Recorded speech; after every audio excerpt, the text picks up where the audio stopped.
এই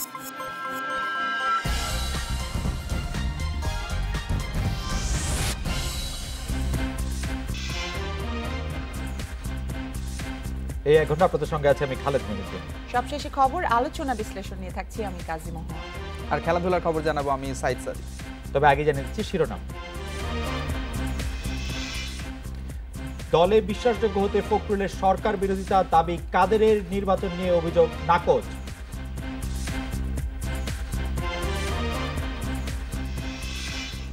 রিজার্ভে চুরি যাওয়া অর্থ উদ্ধারে এ মাসেই নিউ ইয়র্কে আদালতে মামলা, সরকারের প্রস্তুতি চূড়ান্ত।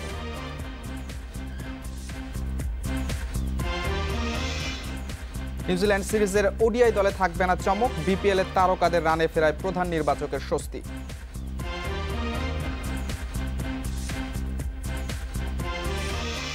রাত 9টায় বাংলাদেশ আজ মতামত পাঠানোর বিষয় ডাকসু নির্বাচনের প্রস্তুতি। মতামত পাঠাতে পারেন এসএমএস অথবা ফেসবুকে। আপনাদের মতামত জানিয়ে দিচ্ছি সংবাদের পরের অংশে।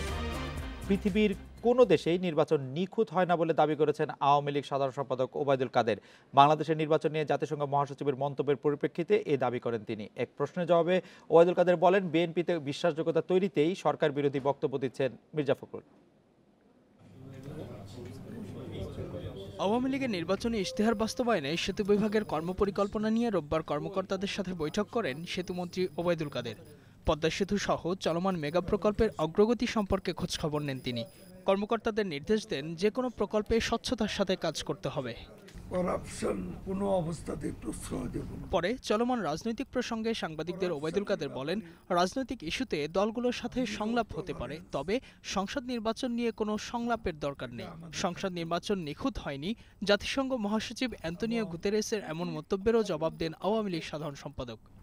নিখুঁত ছিল না বলছি, আমি বলছি নিখুঁত কোন দেশে নির্বাচন হয়েছে? কে বলতে পারবে আমার নির্বাচন একেবারে নিখুঁত? নির্বাচনকে প্রশ্নবিদ্ধ করা যে অপপ্রয়াস তারা দেশে বিদেশে চালিয়েছে এতদিন, সেটা কিন্তু ব্যর্থ হয়েছে। নির্বাচনে হেরে যাওয়ায় বিএনপি মহাসচিব প্রলাপ বকছেন বলে মন্তব্য করেন ওবায়দুল কাদের। তার দল থেকেই তাকে সরকারের দালাল বলছে। কাজে অপবাদ থেকে মুক্তি পাওয়ার জন্য যত বেশি বেশি করে সরকার বিরোধী বক্তব্য তো তিনি দেবেন। এটি সব নিজের ঘর সামলাতে বলেন, ঘরেই উনি বিপদে আছেন। ঐক্যফ্রন্টে ভাঙনের সুর নেই, বিএনপি মহাসচিব এমন দাবি করলেও কেন তিনি ঐক্যফ্রন্টের বৈঠকে অংশ নেননি তা নিয়েও প্রশ্ন তোলেন ওবায়দুল কাদের। আর তিনি অসুস্থতার অজুহাতে গিয়ে ঐক্যফ্রন্টে যাননি কেন? Ijazur Rahman, independent News, Dhaka. আসলে যে অসুস্থ। ঢাকা বিশ্ববিদ্যালয় ছাত্র সংসদ ডাকসু নির্বাচনে ভোট মার্চের দ্বিতীয় সপ্তাহে। এতে নিয়মিত শিক্ষার্থীরাই প্রার্থী এবং ভোটার হতে পারবেন বলে সিদ্ধান্ত নিয়েছে প্রশাসন। নির্বাচনের জন্য প্রস্তুতি নিচ্ছে ছাত্রলীগ এবং বাম সংগঠনগুলো। তবে ছাত্রদল বলছে, ক্যাম্পাসে নির্বাচনের পরিবেশ নেই। 2 যুগ ধরে হচ্ছে না ডাকসু নির্বাচন। সে কারণেই 2012 সালে হাইকোর্টে রিট করেন 25 শিক্ষার্থী। পরে 2018 সালের 17 জানুয়ারি 6 মাসের মধ্যে ভোটের নির্দেশ দেয় আদালত। বিশ্ববিদ্যালয় কর্তৃপক্ষ চেম্বার জজ আদালতে গেলে স্থগিত হয় হাইকোর্টের আদেশ। পরে সে স্থগিতাদেশ তুলে নেয় আপিল বিভাগ। এর পরপরই ছাত্র সংগঠনগুলোর সঙ্গে মত বিনিময় সভায় বসে বিশ্ববিদ্যালয় প্রশাসন। এবার মার্চের দ্বিতীয় সপ্তাহে ভোট হবে বলে জানিয়েছে কর্তৃপক্ষ। আর এতে অনার্স প্রথম বর্ষে ভর্তি হয়ে নিয়মিত ছাত্ররাই শুধু অংশ নিতে পারছেন। নিয়মিত ছাত্র যারা, অর্থাৎ ফার্স্ট ইয়ারে ভর্তি হয়ে যারা কন্টিনিউ করে মাস্টার্স ডিগ্রি পর্যন্ত, এদের ভোটার করার একটা চিন্তা আমাদের মধ্যে আছে। সেই লক্ষ্যে ডাকসুর যে গঠনতন্ত্র সেটা সংশোধনের জন্য একটা কমিটি করা হয়েছে। এদিকে ডাকসু নির্বাচন সামনে রেখে নানামুখী কার্যক্রম হাতে নিয়েছে ছাত্রলীগ। তবে ছাত্র দলের অভিযোগ, ক্যাম্পাসে আসতেই পারছেন না তারা। ক্যাম্পাসে সহাবস্থান নিয়ে অভিযোগ থাকলেও নির্বাচনমুখী বাম সংগঠনগুলো।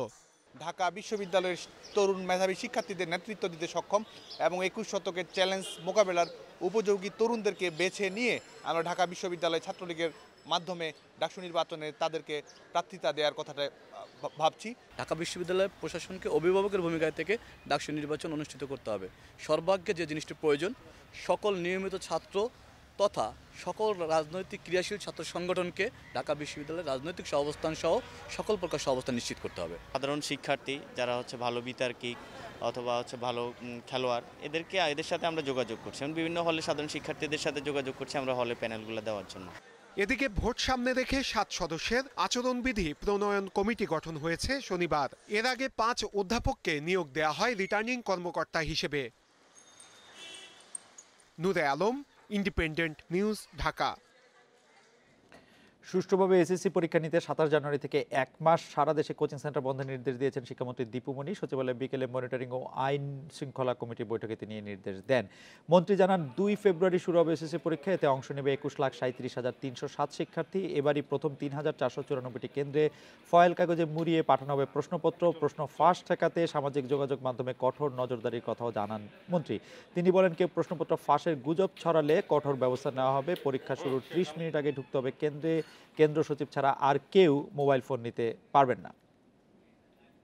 এবার অ্যালুমিনিয়াম ফয়েল দিয়ে বিশেষ খাম তৈরি করে সেটি দেওয়া হচ্ছে, যেটি নিশ্চিত করবে যে এই খামটি একেবারেই কখনোই খোলা হয়নি। পরীক্ষার হলে যখন খুলবার কথা তার আগে খোলা হয়নি, সেটি নিশ্চিত করবে। বাংলাদেশ ব্যাংকের চুরি যাওয়া রিজার্ভের টাকা উদ্ধারে এ মাসেই নিউ ইয়র্কের আদালতে মামলা করার কথা জানিয়েছেন অর্থমন্ত্রী আ.হ.ম মুস্তফা কামাল। সচিবালয়ে বাংলাদেশ ব্যাংকের গভর্নর সহ সংশ্লিষ্টদের সঙ্গে বৈঠক শেষে তিনি একথা জানান। এই মামলায় কাদের বিবাদী করা হবে ঠিক করবেন বাংলাদেশ এবং যুক্তরাষ্ট্রের 2 জন আইনজীবী। 2016 সালের ফেব্রুয়ারিতে মার্কিন ফেডারেল ব্যাংক থেকে বাংলাদেশ ব্যাংকের রিজার্ভের $10,10,00,000 চুরি হয়। এর মধ্যে শ্রীলঙ্কা ও ফিলিপাইন থেকে পরে ফেরত আসে $2,90,00,000। তবে এখনও উদ্ধার হয়নি $6,64,00,000 বা $550 কোটি টাকা। এ ঘটনায় ফিলিপাইন সরকারের নিজ দেশের আদালতে করা মামলার প্রথম রায়ে এ মাসের শুরুতে দেশটির আরসিবিসি ব্যাংকের ব্যবস্থাপক মায়া দেগুইতো সর্বোচ্চ 56 বছরের সাজা পেয়েছেন। চুরি যাওয়া রিজার্ভের বাকি অর্থ ফেরত আনতে করণীয় নিয়ে সংশ্লিষ্ট কয়েকটি পক্ষের সঙ্গে রোববার প্রায় 3.5 ঘণ্টা বৈঠক করেন অর্থমন্ত্রী আ.হ.ম মুস্তফা কামাল।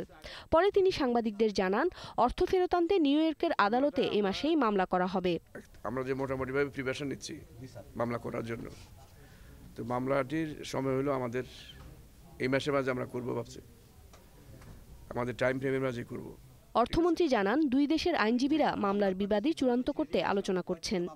আমরা কয়জনকে বাদী রাখবো, কয়জনকে আসামি রাখবো, কয়জনকে সাক্ষী রাখবো, এগুলো সব ডিসাইডেড হবে এট এ লেটার স্টেজ, যেটা আমাদের লয়াররা এবং এখানে আমাদের যারা একটা ওনাদের কাউন্টার পার্ট যারা আমাদের লয়ার 2 জন বসে ঠিক করবেন। আন্তর্জাতিক আদালতের আইন অনুযায়ী এ মামলা করার সময় শেষ হচ্ছে আগামী 3 ফেব্রুয়ারি। উমনহার আজমি, ইন্ডিপেন্ডেন্ট নিউজ, ঢাকা।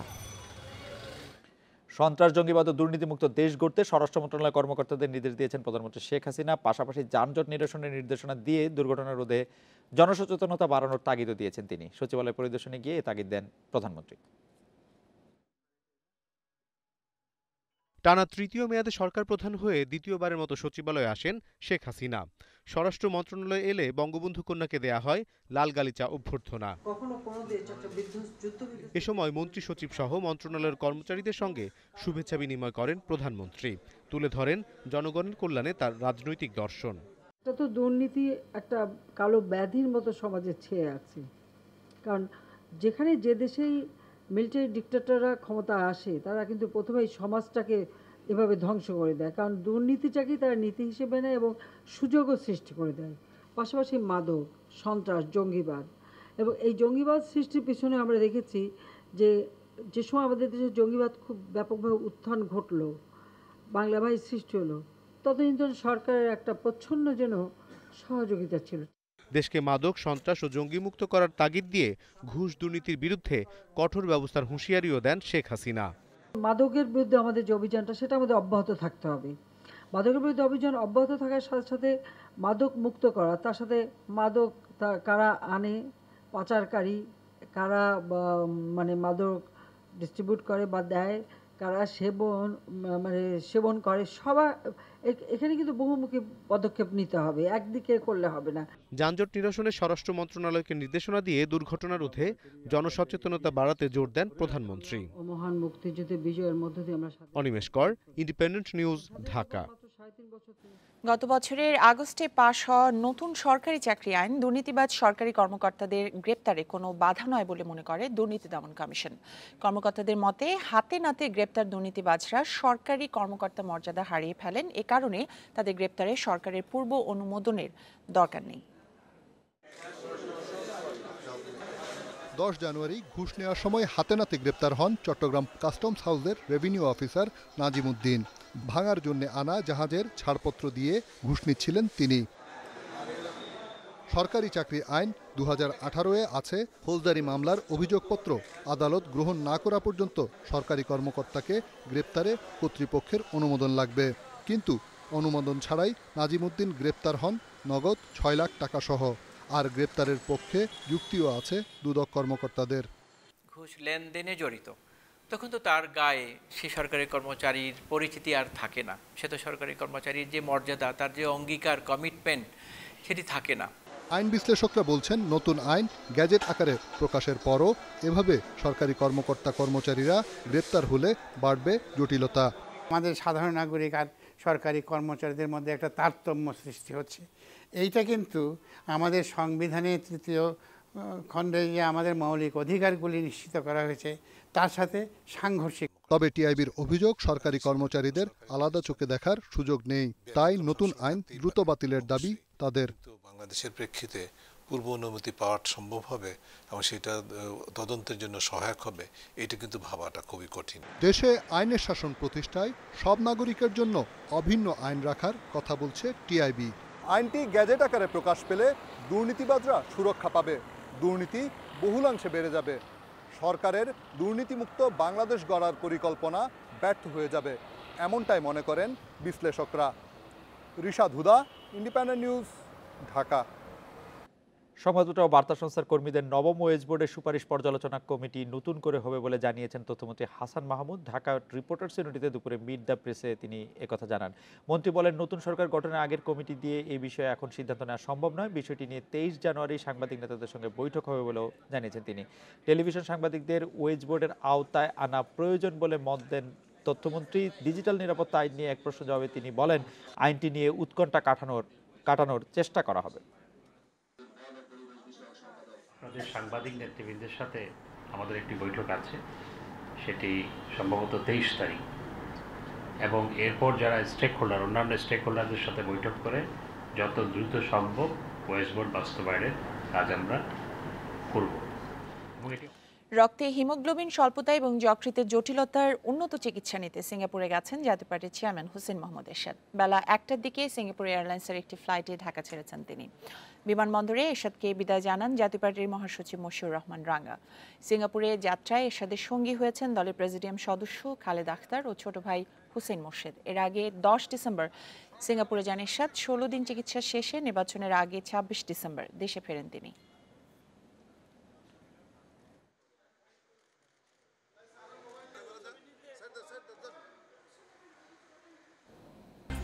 রেস্তোরাঁর মান বিবেচনায় বিভিন্ন ক্যাটাগরিতে ভাগ করার উদ্যোগ নিয়েছে নিরাপদ খাদ্য কর্তৃপক্ষ।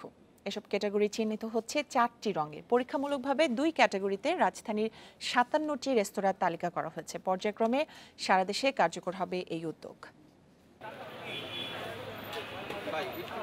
রাজধানী সহ সারা দেশের রেস্তোরাঁয় নিম্নমান অস্বাস্থ্যকর খাবারের অভিযোগ পুরনো। বিভিন্ন সময় ভ্রাম্যমাণ আদালত অভিযান চালালেও পরিস্থিতির উন্নতি নেই। এমন অবস্থায় মান বিবেচনায় রেস্তোরাঁগুলোর গ্রেডিং পদ্ধতি চালু করছে নিরাপদ খাদ্য কর্তৃপক্ষ। প্রাথমিকভাবে এ প্লাস ও এ ক্যাটাগরিতে ভাগ করা হয়েছে রাজধানীর 57টি রেস্তোরাঁকে। মোট 100 নম্বরের মধ্যে 90 পাওয়া এ প্লাস ক্যাটাগরির 18টি রেস্তোরাঁ পেয়েছে সবুজ স্টিকার, আর 80 বা এর চেয়ে বেশি নম্বর পাওয়া 39টি রেস্তোরাঁ পেয়েছে নীল স্টিকার। এর বাইরে বি ও সি ক্যাটাগরির তালিকাও করা হবে।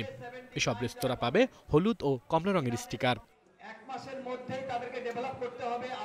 57টি রেস্তোরাঁর তালিকা প্রকাশ অনুষ্ঠানে খাদ্যমন্ত্রী জানান, হলুদ স্টিকার রেস্তোরাঁকে মান উন্নয়নে 3 মাস সময় দেওয়া হবে, আর কমলা বর্ণের রেস্তোরাঁ পাবে 1 মাস। এ সময় অবস্থার উন্নতি না হলে বাতিল হবে লাইসেন্স। ব্যবসায়ীরা উৎপাদনকারীকে যদি লোড ত্যাগ না করতে পারে, তাহলে কিন্তু নিরাপদ খাদ্য সরবরাহ করা অনেক কঠিন। আইন দিয়ে শুধু হয় না, সচেতনতা যেমন লাগবে, আত্মশুদ্ধিও লাগবে, আত্মচেতনা লাগবে এবং ইচ্ছা শক্তিটা লাগবে।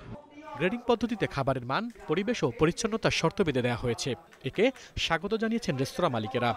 কিচেন সেকশন এবং আমাদের লাইভ কিচেন আছে। আমাদের ফুডের ক্ষেত্রে আমরা যেমন সম্পূর্ণ হাইজিন মেনটেন করি এবং আমাদের লাইভ কিচেন যে কোনো গেস্ট আমাদের রেস্টুরেন্টে ঢুকলে দেখতে পারবেন যে আমরা কিভাবে ফুডটা তৈরি করছি। এবং এই পল্টন এরিয়ার মধ্যে আমরাই ফার্স্ট যে লাইভ কিচেন দিচ্ছি আমরা। টাইস ছিল না, আগে টাইস করার পরবর্তীতে আবার টাইস করা হয়েছে আমাদের। তারপর আমাদের ক্যামেরা, সিসি ক্যামেরার ব্যাপারে বলছিল, তারপর সিসি ক্যামেরার জন্য, এই সিসি ক্যামেরার জন্য শুধু হয়েছে, পুরো সিসি ক্যামেরা লাগানো হয়েছে।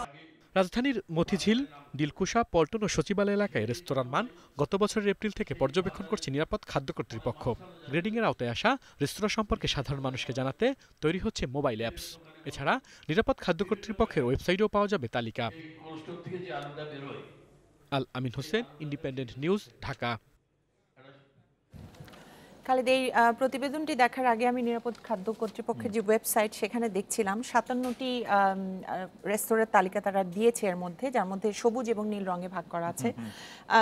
এটা যদি আসলেই মেনে চলা হয় তাহলে প্রতিযোগিতা নিশ্চয়ই বাড়বে রেস্তোরাঁগুলোর মধ্যে, বিশেষ করে আমাদের ঢাকায় এত বেশি রেস্তোরাঁ, এটা খুবই হওয়া দরকার এবং নিরাপদ খাদ্য খুব হওয়া দরকার। আমার কাছে একটি বিষয় আপনি বলছিলেন যে একটি বিষয় আমার কাছে খুবই খুশি লেগেছে যে এই গ্রেডিং পদ্ধতিটাকে তারা মালিকরা, রেস্তোরাঁ মালিক সমিতি আসলে স্বাগত জানিয়েছেন। কিন্তু রেস্তোরাঁ মালিক সমিতি স্বাগত জানিয়ে আমরা একসঙ্গে কথা বলছিলাম, স্বাগত জানিয়ে রেস্তোরাঁ মালিক সমিতির মহাসচিব এম রেজাউল করিম সরকার যে বক্তব্য দিয়েছেন বা যে লিখিত বক্তব্য সাংবাদিকদের কাছে দিয়েছেন, সেই বক্তব্যের মধ্যে কিন্তু তারা পদে পদে বলেছেন যে কি কি জিনিস তারা আসলে করতে পারবেন না। আমি যদি দু একটি আপনাদেরকে শোনাই, যে তারা বলেছে যে যেহেতু বেশিরভাগ রেস্তোরাঁ হচ্ছে 20-30 বছর আগের, সেজন্য কিচেন ছোট এবং তারা কাজ করলে সেটাকে নোংরা দেখায়। তারা বলেছে যে কাঠখড়ি, লাকড়ি সেগুলি কেরোসিন জ্বালিয়ে তারা রান্না করেন, সেজন্য এটি কালো কালো দেখায়। তারা বলেছেন যে অপরাধের জন্য শুধুমাত্র মালিককে জেল জরিমানা করলে হবে না, যারা শ্রমিক কর্মচারীকে আইনের আওতায় আনার একটা ব্যবস্থা করতে হবে। তারা বলছেন যে ঘ্রাণ দিয়ে যদি কোনো খাবারকে বাসি বলা হয় সেটি তারা মানতে নারাজ, ইত্যাদি ইত্যাদি ইত্যাদি নানা রকম কথা তারা বলেছেন। তবে আমার কাছে মনে হয় যে এই ব্যাপারগুলিতে আমি যিনি এটি পড়েছেন তার সঙ্গে আমি কথা বলছিলাম, তিনি বলছেন যে আমরা আসলে রেস্তোরাঁ অনেক সময় করা হয়েছে শুধুমাত্র একটি ট্রেড লাইসেন্সের উপর ভিত্তি করে। মানে একটি ট্রেড লাইসেন্স থাকলেই আপনি যে কোনো জায়গায় 3-4টি টেবিল এবং একটি খাবারের জায়গা বসিয়ে আপনি রেস্টুরেন্ট চালু করে দিতে পারছেন। তো সেটির বদলে তিনিও চাচ্ছেন যে পরিবেশের ওভারঅল এই যে গ্রেডিং এর বিষয়টা, সেটা নিয়ে তাদের বক্তব্য কি ছিল, যে তারা এটা কি আসলে কি গ্রেডিং এর ব্যাপারে তারা কিন্তু পজিটিভ, কিন্তু তারা যেই বিষয়টার উপর বারবার দৃষ্টি আকর্ষণ করছেন সেটা হচ্ছে যে তাদেরকে যখন জরিমানা করা হচ্ছে কোনো নির্বাহী ম্যাজিস্ট্রেটরা বা অন্য কারা, তাদেরকে ভীতি প্রদর্শন করা এবং আতঙ্ক ছড়ানোটার জন্যই তারা বলছেন যে সেটি করা।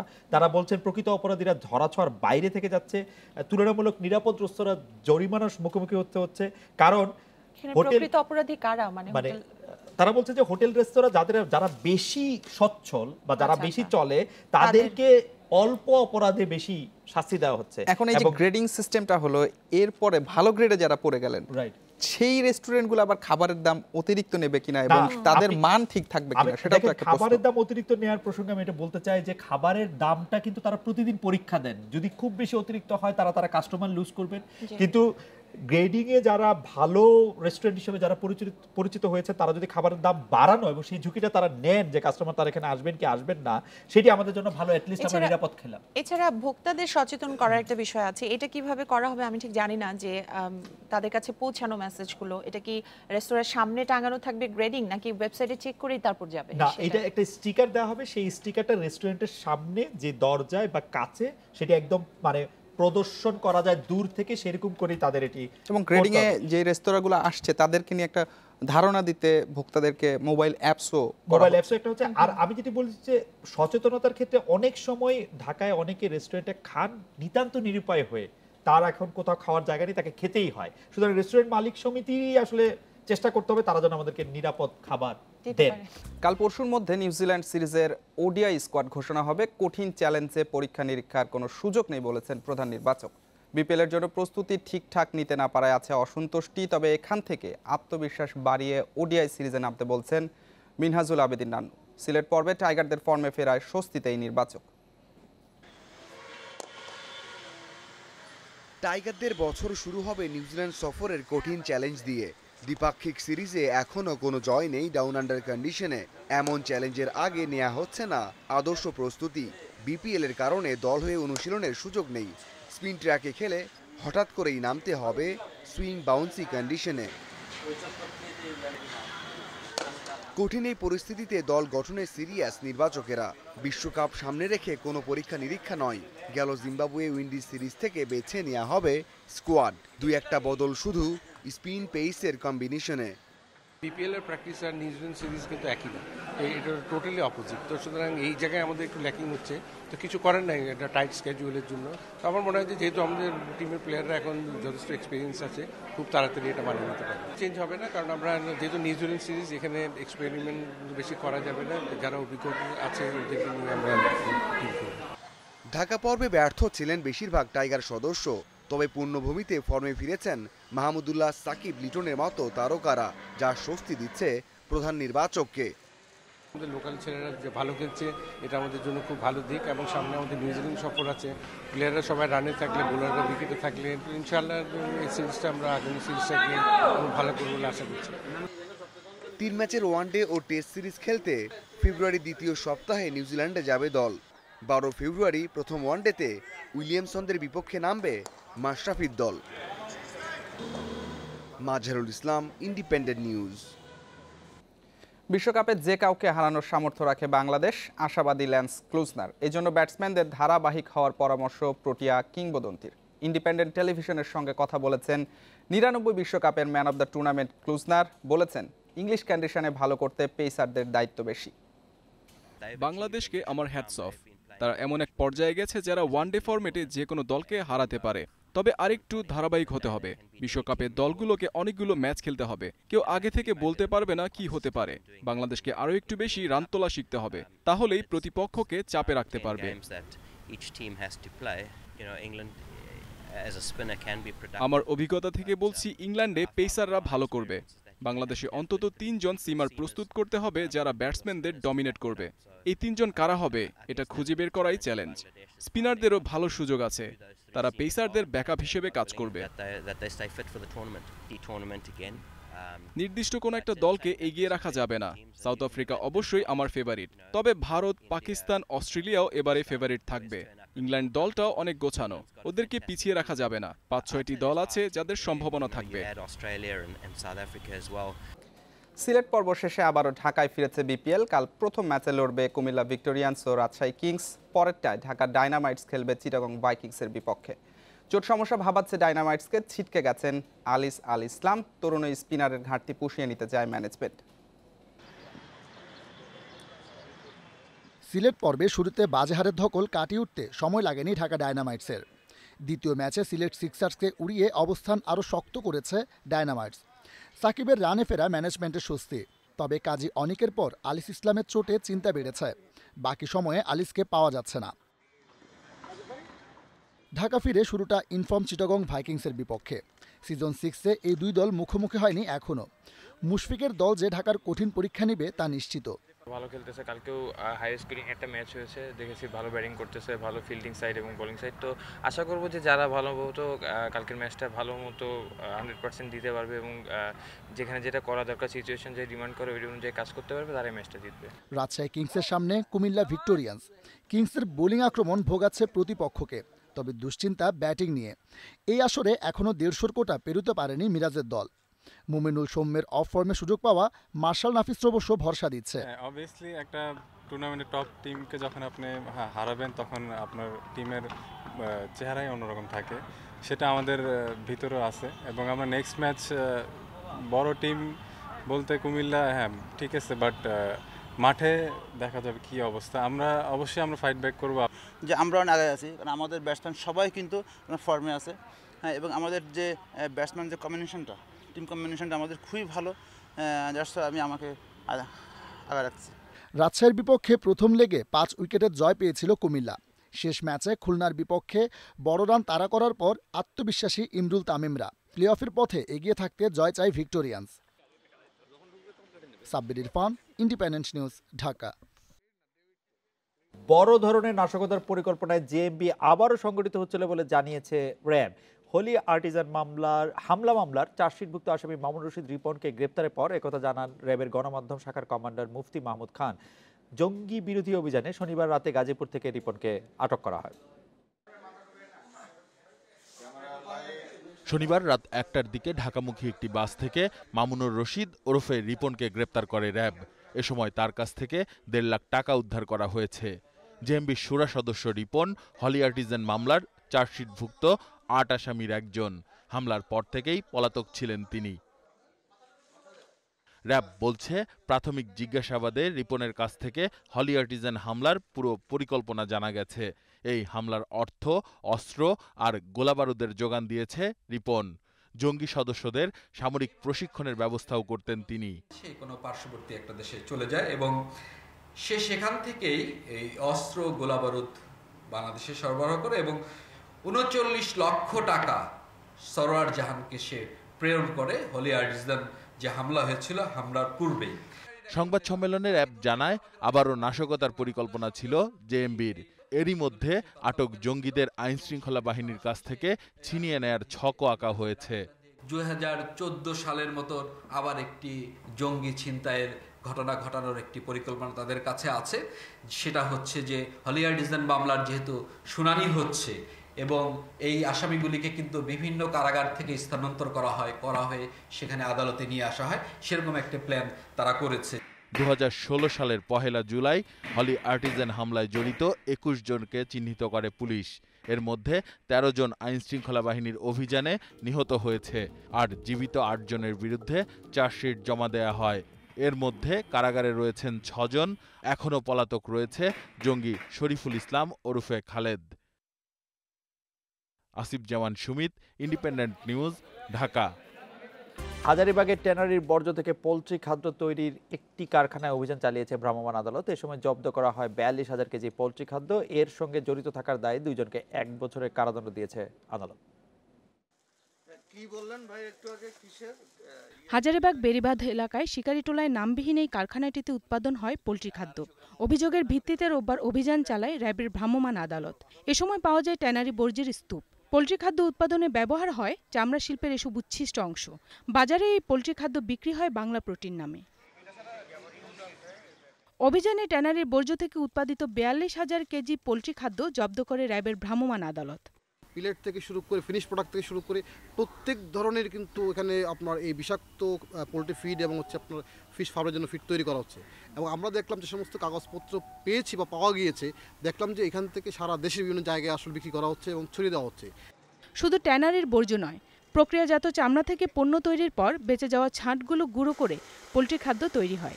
প্রক্রিয়াজাত করার সময় ক্রোমিয়াম মেশে চামড়া ও এর উচ্ছিষ্ট অংশে। এসব থেকে তৈরি খাদ্য মুরগিকে খাওয়ানো হলে তা থেকে উৎপাদিত মাংস ও ডিমের মাধ্যমে এই ভারী ধাতু প্রবেশ করে মানুষের শরীরে, যা বিভিন্ন রোগের কারণ হতে পারে। প্রোটিন থাকতে হবে, না হলে পোলট্রি ডেভেলপমেন্ট হবে না, ডিম হবে না। এই প্রোটিনটা আমরা পাওয়া যায়, সেটা ফ্রেশ প্রোটিন। কিন্তু এইখানে চামড়ার থেকে যে ট্যানারি বর্জ্য থেকে যে প্রোটিনটা আসে, এটা হচ্ছে ক্রোমিয়ামযুক্ত প্রোটিন এবং হাই ক্রোমিয়াম। এইটা মানে খুব ক্ষতিকর জিনিস হিউম্যান বডির জন্য। লিভার, লাংস, কিডনি এগুলো এফেক্ট করে।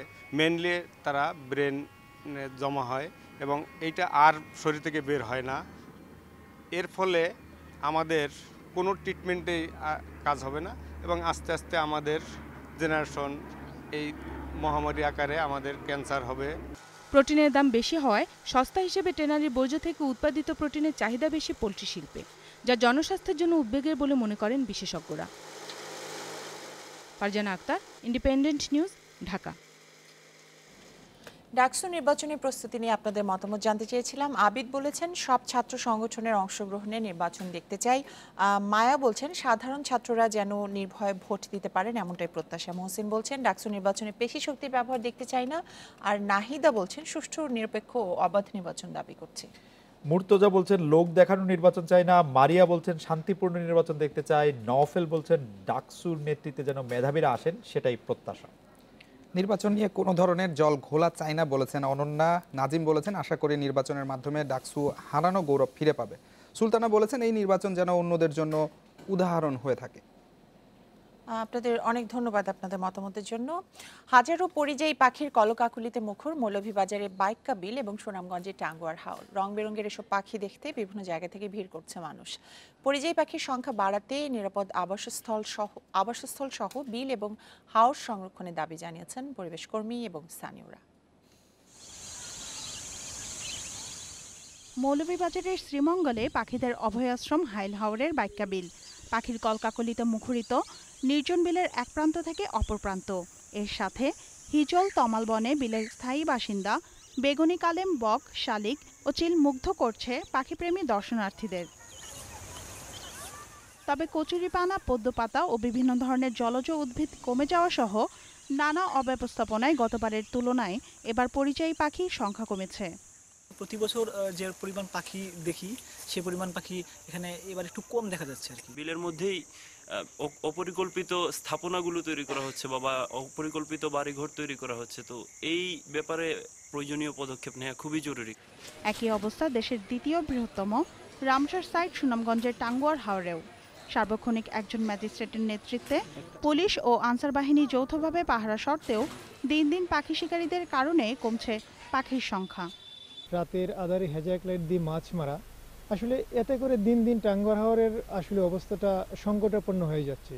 তবে প্রশাসনের এই কর্মকর্তা বললেন, হাওরের জীববৈচিত্র্য রক্ষা ও পাখি শিকার রুখতে পুলিশ ও প্রশাসনের নজরদারি বাড়ানো হয়েছে। প্রতিদিন এক্সিকিউটিভ ম্যাজিস্ট্রেটের মাধ্যমে মোবাইল কোর্ট পরিচালনা করা হচ্ছে এবং সেখানে সার্বক্ষণিকভাবে একজন ম্যাজিস্ট্রেট এবং আনসার বাহিনীর নিরাপত্তায় সেটিকে সংরক্ষণ করা হচ্ছে। প্রতি বছর নভেম্বর মাসের শুরুতেই সুদূর সাইবেরিয়া, চীন, মঙ্গোলিয়া, নেপাল সহ বিভিন্ন দেশ থেকে শীতের তীব্রতা থেকে বাঁচতে হাজার মাইল পাড়ি দিয়ে বাংলাদেশে আসে এসব পরিযায়ী পাখি। শানিলা সরকার, ইন্ডিপেন্ডেন্ট নিউজ ডেস্ক। এই ছিল রত্নটা বাংলাদেশ আয়োজনে।